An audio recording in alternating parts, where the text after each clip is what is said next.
So, the subject today, if it had a title, we'd like it to be, It All Depends on Love. It all depends on love. Okay, I'm going to ask you to help me for just a minute here. I'm a little out of my element and need a little help.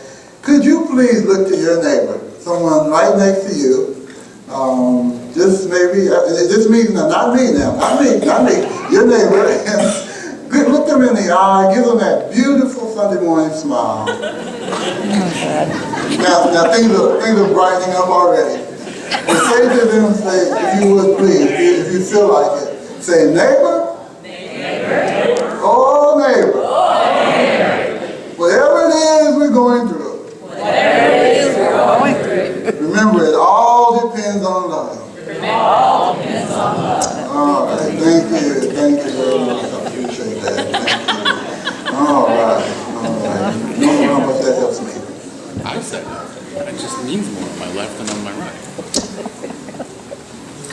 An author named John Johnston wrote a book, Courage. You Can Stand Strong in the Face of Fear.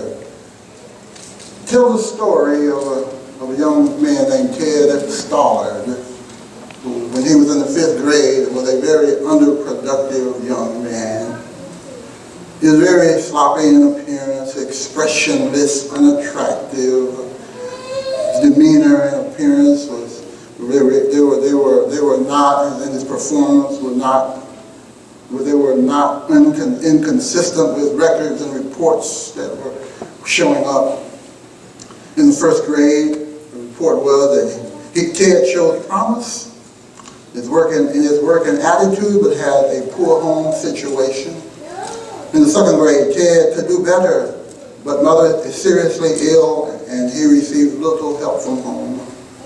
In the 3rd grade, Ted is a good boy, but too serious. As a slow learner, his mother died this year.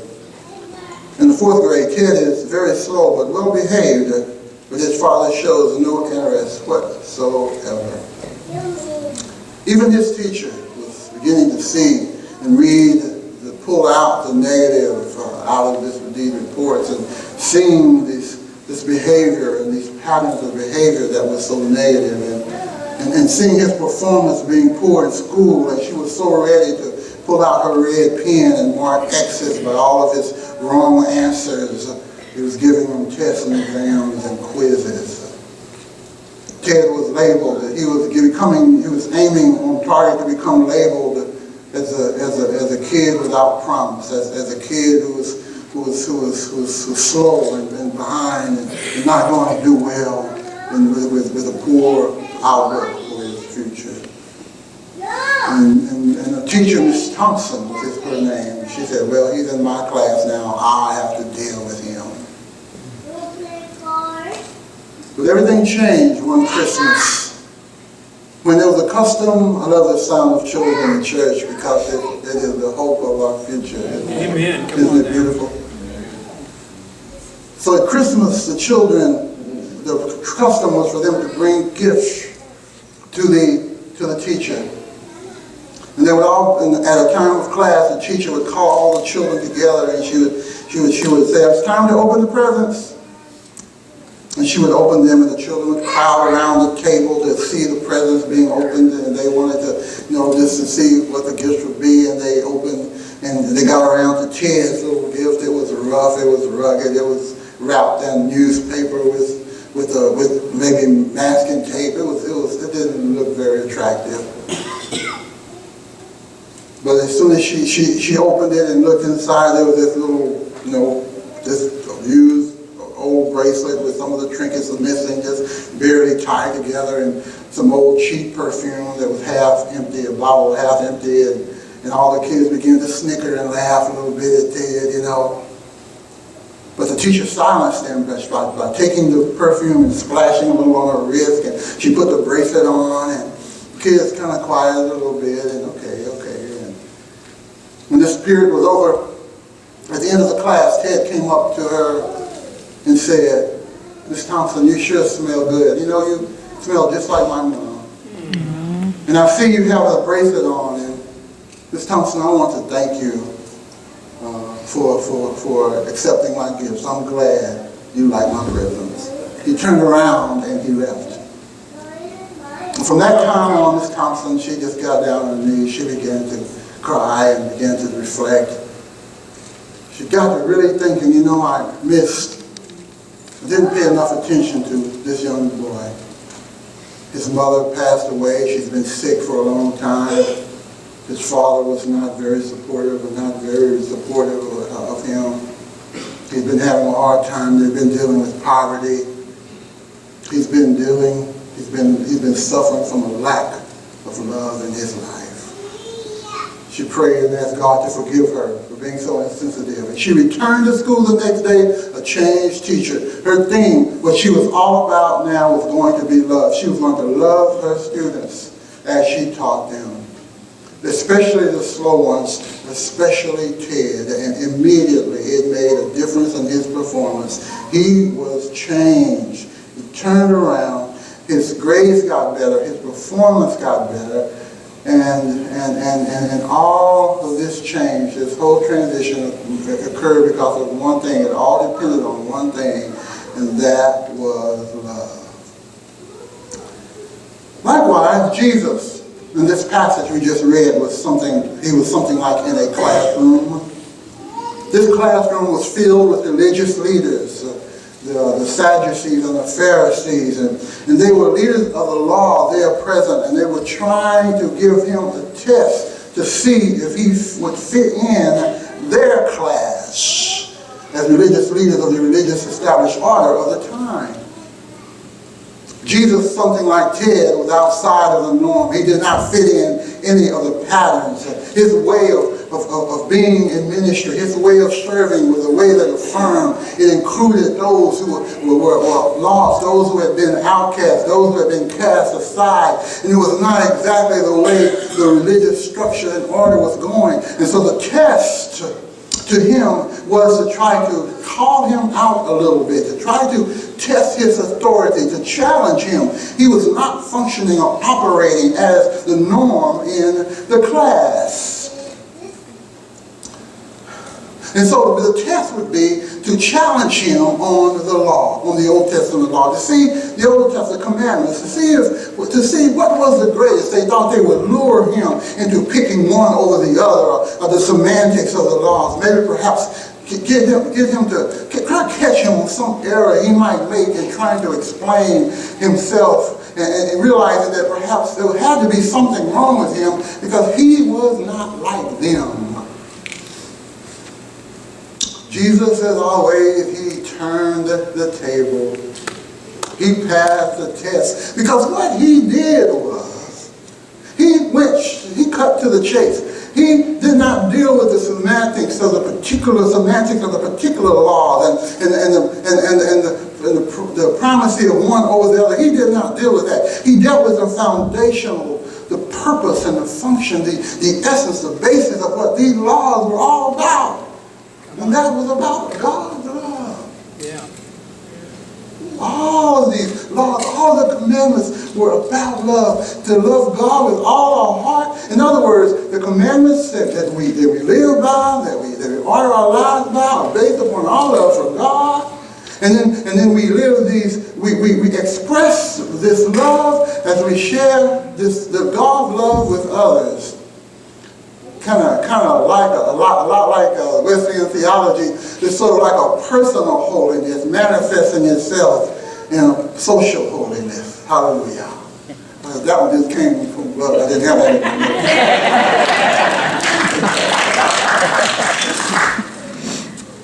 So the kind of love that Jesus was talking about was called an agape love. Agape. You've heard of agape, which is other-directed love. But the term agape, it points to the kind of love that is a love that is given. It is not the noun love as it would be utilized. It is the verb, as Pastor Wellborn was talking about.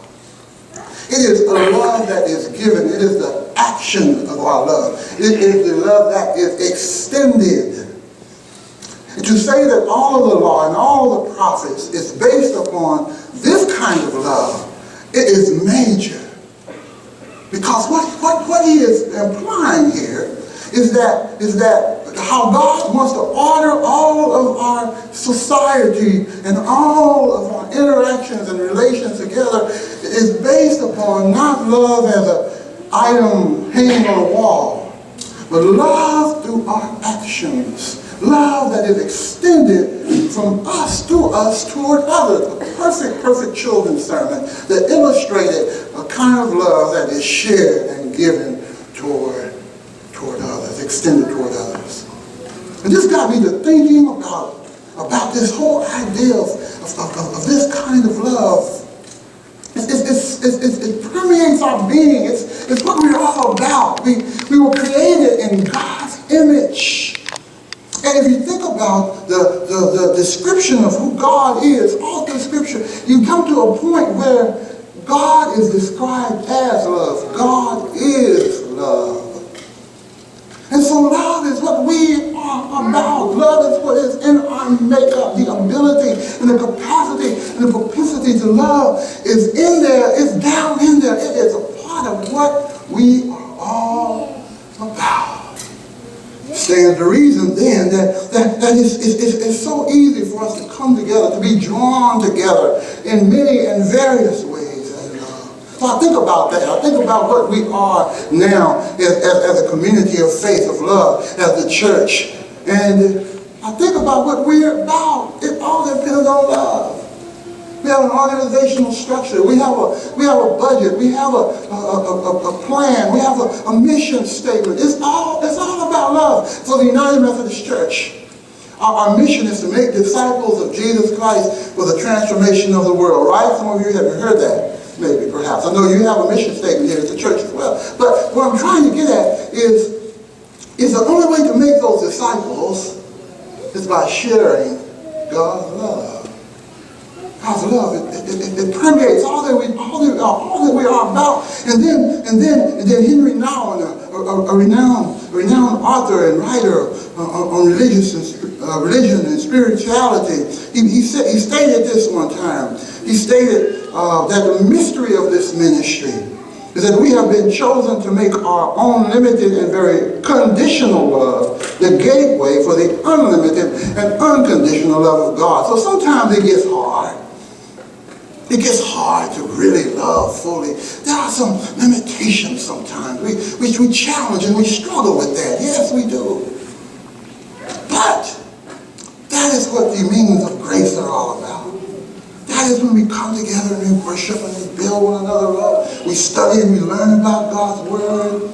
We continue to build strength and build community and affirm one another and just share and embrace and extend love to one another. And we build our spirit so full of that love until we're able to be encouraged to branch out and share that love with others. Thanks be to God. And out of that comes great expressions of acts of justice and mercy. For example, the wonderful gift of ministry that was extended from First Church during the Hurricane Harvey storm. Over $20,000, Pastor, given. I happen to know that relief support was given to persons. A whole different conference in the Houston area, and I'm sure there was so much more that happened as we continue to walk and live in this love as the church. And we allow God and through our ministry, through our learning and our teaching and our ministry together, we are able to build up that gateway to which God's unconditional, unlimited love can be shared with the world. Then as Christian, it all depends. In our Christian lives, it all depends on love. I love to be around United Methodist women and the United Methodist women's gatherings when they get around to that hymn, that song, and they'll know we are Christians by our love, and they'll know we are Christians by our love. And using that as a theme song, the United Methodist women have led the church in mission and work throughout the years. Excuse me for being a little institutional sounding. I guess I do sound that way. I guess I do. I guess I've been so blessed by this church. and maybe I get a little too much. Forgive me for that. But then, what's important also in our Christian life is to watch how that love works through us and causes some to take love as a vocation. The clergy and pastors in this room who have committed their full and total lives to ministry, to just share God's love. It's not easy sometimes, but that's the vocation some have taken on. And then this love spreads beyond that into our lives as non-clergy. I want to tell you a story a little bit about one of my daughters, my youngest, my baby, Leslie. Okay, when we first learned that we would be assigned to serve the Crossroads District, it was hard. I was getting myself ready to have to go to my daughter. Now, keep in mind, she's in the 10th grade in high school, and she's been in this district all of her school years. We were in that district all of her school years, from kindergarten on to the 10th grade. All of her friends were there. Everyone she knew and had built relationships with. And so I had a burden of going to my daughter. That was one of the hardest things I had to do about this appointment. And I remember I set it up. We took her out to a great meal, a place that she loved to eat, and we just built her up. We were all in a good, happy mood. And I was just getting ready to lay it on her, but I was going to do it gently. I just knew I was getting myself ready for this real incredible response of sadness. I didn't know if it was going to be anger or what it was going to be. And I said, baby, I just need to let you know that we've been asked to move away from here and go to Victoria. And she said, really? Oh, I'm so glad to get out of this school. Thank you. I've been waiting for something like this. I was shocked. I was blown away. I had no idea she was going to respond like that. And so what I'm feeling and what I'm experiencing with her is during that moment, in that time, she took up drawing. And just, I didn't pay any attention. Dad, can I have an art book, a drawing book, a tablet? Sure, baby, anything you want. Of course, we're moving anything. What do you need, baby? Sure. And we got to that, and she took up drawing, and one of the first pieces of art that she drew. Now, Corey, could you do that to the picture? First, she drew a picture of Grace Kelly, and I said to myself, what? Now, this is the other. Okay, this is the side. And she drew these pictures, and we said, where did that come from? And she drew, and then she has been asked by her art teacher in school to participate in the National Art Society. I didn't even know that existed. Thank you. Praise God. And I'm saying to myself, what's going on here? One evening, a couple of weeks ago, we were sitting at a dinner table again, and she said, I just want you all to know, I don't know how to say this, but I think, we were celebrating how well she was doing, it's an accomplishment with her art. She said, I just want you to know that I just had this experience with my God, and just knowing just how much God loves me and how much I love God, and I've just come to this place where everything I do, I want to do it for God. I want to do my best. But when I draw, I want it to be perfect for God, because God's love is so perfect for me. And that came from my daughter, 17 years old. How much better would life be if everything we did were influenced or impacted by that kind of love? Whatever we do. Let me say one more story. The other night, Friday night, we had a football game, and my wife and I, we were going to the game. We walked up in the stadium, and we fell in the bleachers. It was terrible. It was not only was it embarrassing, it was a Humpty Dumpty proportion. It was terrible. And we were stuck there, and I'm kind of scraped up, you can't tell, and my wife was kind of launched between the bleachers. It was, oh, God. And the first thing I noticed, all of these responders, these paramedics who were off duty, who were coming to see their kids' game, they got up, and they came to, all of these people came running. I'm a paramedic, I know first aid, we're the ambulance. They all came, and they came to our aid immediately with love and with care and kindness. And I'm saying to myself, this is what it's all about. Extending that kind of love.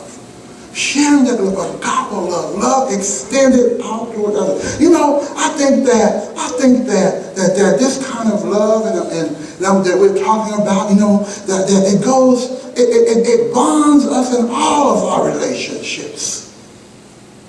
Marriages and friendships and associations and collaborations. Agape love, it can be like the undercurrent.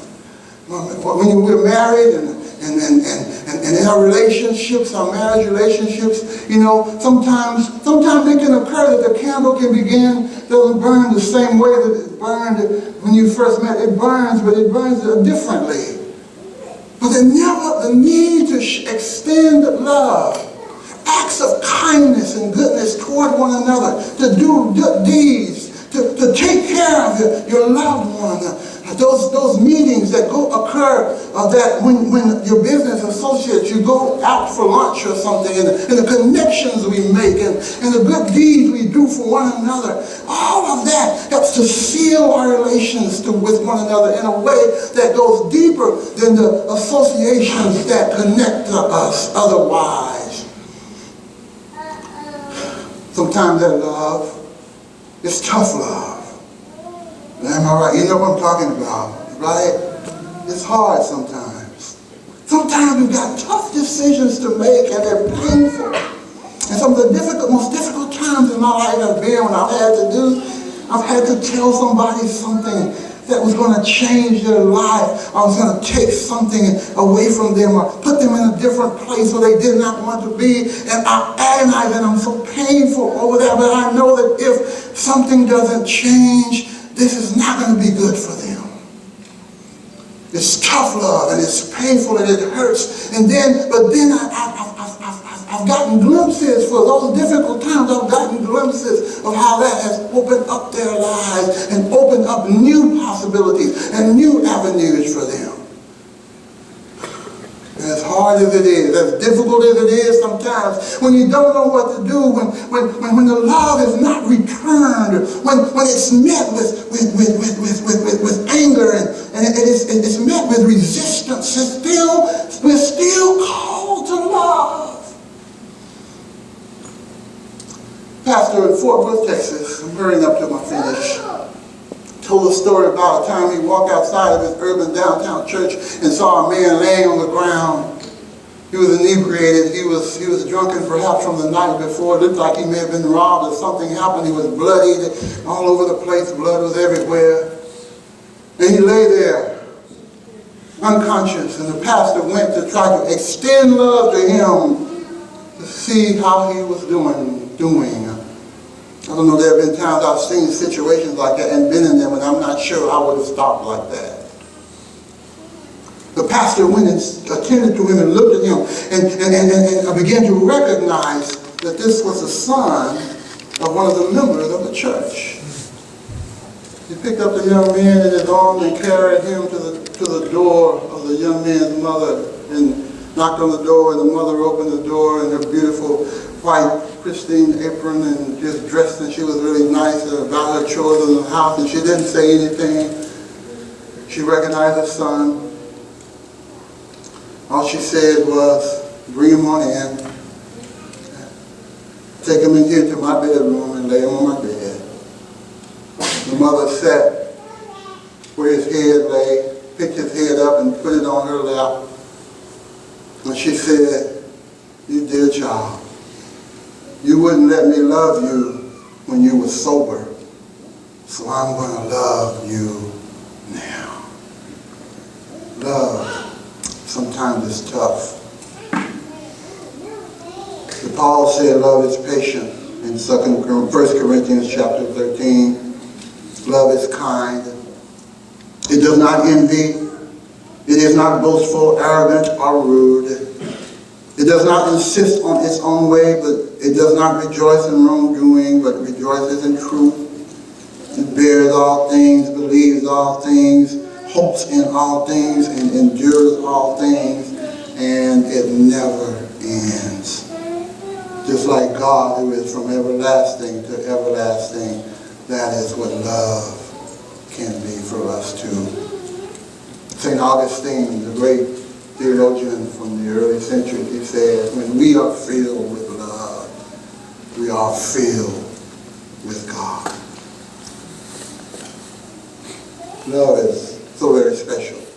It's the essence and substance of life. It permeates our being. It's at the very core and epicenter of the created order. It's all of what it's a part of what God is. The reason we're even here. It's a ground for our being. It's worth giving a try.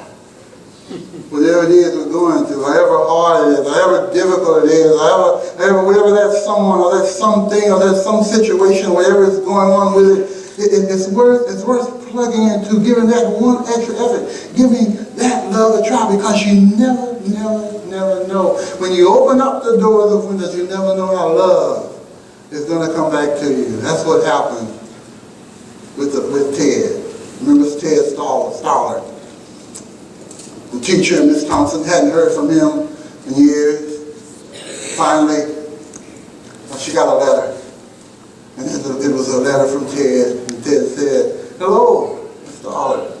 Guess what? I finished second in my class. I just graduated." 4 years later, she got another letter. "Mr. Oliver, guess what? Guess what? I graduated from college. And I finished first in my class." 3 more years later, he got another letter. She said, "Mr. Stoller, guess what? I am Ted Stoller, MD, medical doctor." Finally, one other letter came, and it was an invitation, and it said, "Miss Thompson, I want you to know that I'm getting married soon. And my dad passed away. You know, my mom died years ago. And I have no other family. You are the only family I have, and I would love the honor of you coming and sitting in the place where my mother sits for my wedding." And she went, and she sat in that seat, and she sat in the seat that she earned with the love that she had given and extended to him a long time ago. Love, it permeates our being. It's all engaged and engrossed in our creation. It's a part of who we are and what we're all about. And whatever we're going through, it's always worth it to give love a try, because of it all. According to Jesus, to these Pharisees, and to all who heard, it all depends on love. In the name of the Father, Son, and Holy Spirit.